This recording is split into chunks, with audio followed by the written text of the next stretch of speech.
cries of "Vive la France" and "Vive l'armée" could be heard everywhere, while people waved handkerchiefs and hats. The women were throwing kisses and heaped flowers on our convoy, and the young men were shouting "Au revoir" and "A bientôt." At one grade crossing, a young woman lifted her baby towards us, shouting, "He too, like you, will go someday and do his duty." It must have been like this in 1792. The soul of France had again attained the height of her greatest period in history. Saturday, August the 1st, was a quiet day for the officer in charge at London's chief recruiting office, Great Scotland Yard. Precisely 8 recruits presented themselves to him. Then came Sunday, and August bank holiday. When he returned to his office on August the 4th, the crowd awaiting him was so dense that it took him 20 minutes and the help of 20 policemen to get through to his desk. And from that moment he worked continuously through the day, attesting men. When Lord Kitchener's appeal went out for the first 100,000, "Your king and country need you," the flow increased all over Britain. 100 men an hour, 3,000 a day, 6,000 over the war's first weekend joined the army. So many came now that they had to be turned away. The whole country, and the great dominions of the British Empire with it, were swept by the emotion which Rupert Brooke precisely put into words. Now God be thanked, who has matched us with his hour, and caught our youth, and wakened us from sleeping, with hand made sure, clear eye, and sharpened power, to turn as swimmers into cleanness leaping, glad from a world grown old and cold and weary.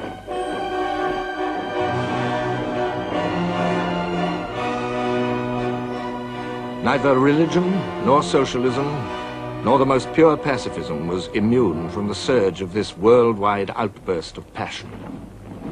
Among the cheering London crowds on August the 4th was the philosopher Bertrand Russell. I had fondly imagined that wars were forced upon a reluctant population by despotic and Machiavellian governments. But now I was tortured by patriotism. I desired the defeat of Germany as much as any retired colonel.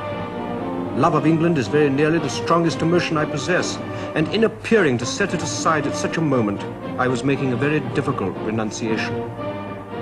The liberal Manchester Guardian, an important platform for pacifist opinion, said in its editorial on August the 5th, "England declared war on Germany at 11 o'clock last night. All controversy is therefore at an end. Our front is united. Now there is nothing for Englishmen to do but to stand together and help by every means in their power to the attainment of our common object, and early and decisive victory over Germany." It was quickly obvious to thoughtful men that nations in this mood would not easily give up the struggle. Obstinate Liège was already becoming a symbol. General Le Mans was the war's first hero.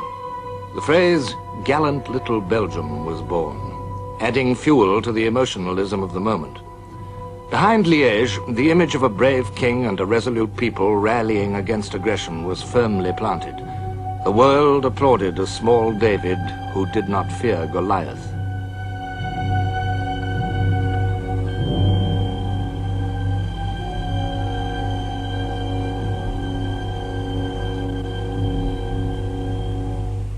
Yet it was Goliath who won this fight. The great guns and mortars were brought up against Liège, the Krupp 420s, the Skoda 305s borrowed from Austria. The Belgian forts were pounded into rubble. Steel plates were smashed and buckled. Human flesh was turned to bloody pulp.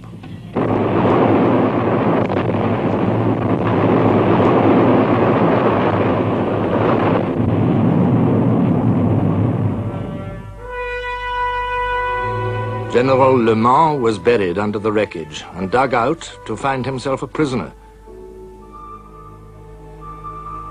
His German captors allowed him to keep his sword.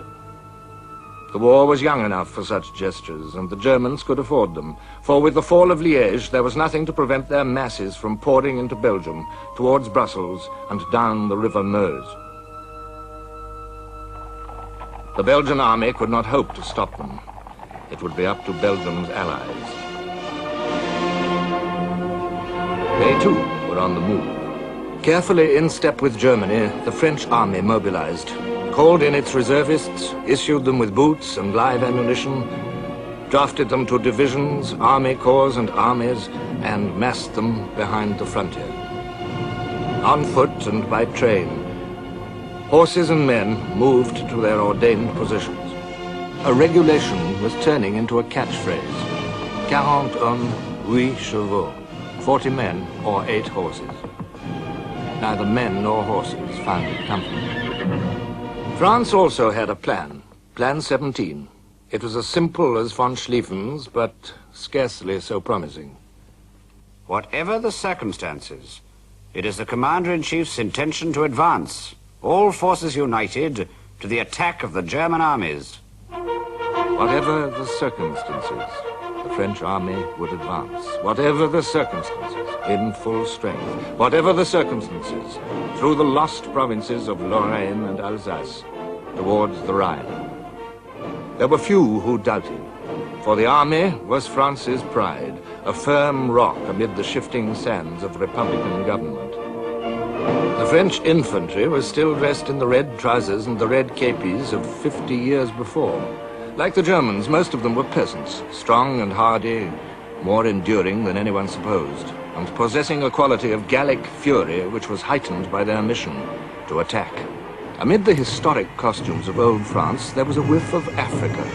Zouaves and Turcos from Algeria and Morocco, and the famous Foreign Legion.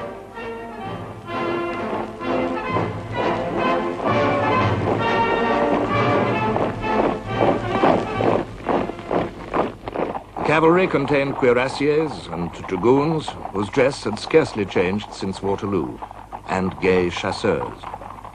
All of them were trained and eager to charge with lance and saber, whatever the circumstances. With uniforms drawn from history and ideas drawn from fiction, the French army was completely up to date in one respect. It had the finest field gun in the world, the 75mm, the 75, flexible, mobile, able to fire 25 rounds a minute. Above all, plentiful. With these plans and with these armaments, Europe's two leading powers collided. Which would stand the test?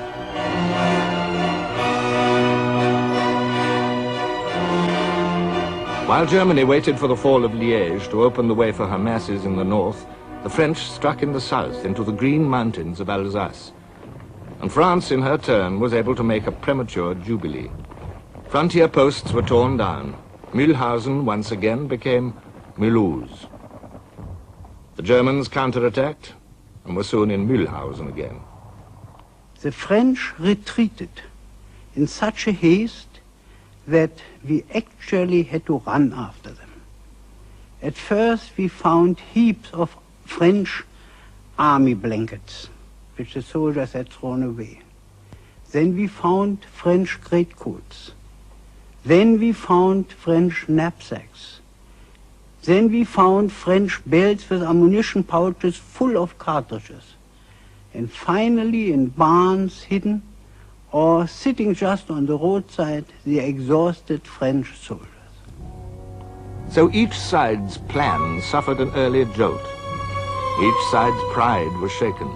Each side concealed the fact, and both populations entered a zone of silence and half-truths in which they would linger for years. War was all a mystery, laced with speculations, boasts, and fears. What people read in the newspapers only added to the confusion. Women against Uhlans. Germans repulsed by boiling water. French frontier successes. Enemy guns taken. And this was the headline over a short but confident communiqué from the French Ministry of War. And from the same source came army dispatches. During the whole of yesterday, August 17th, we made ceaseless progress in Upper Alsace. The enemy retreated in this neighborhood in disorder, leaving everywhere his wounded and war material. Behind this veil of high-sounding phrases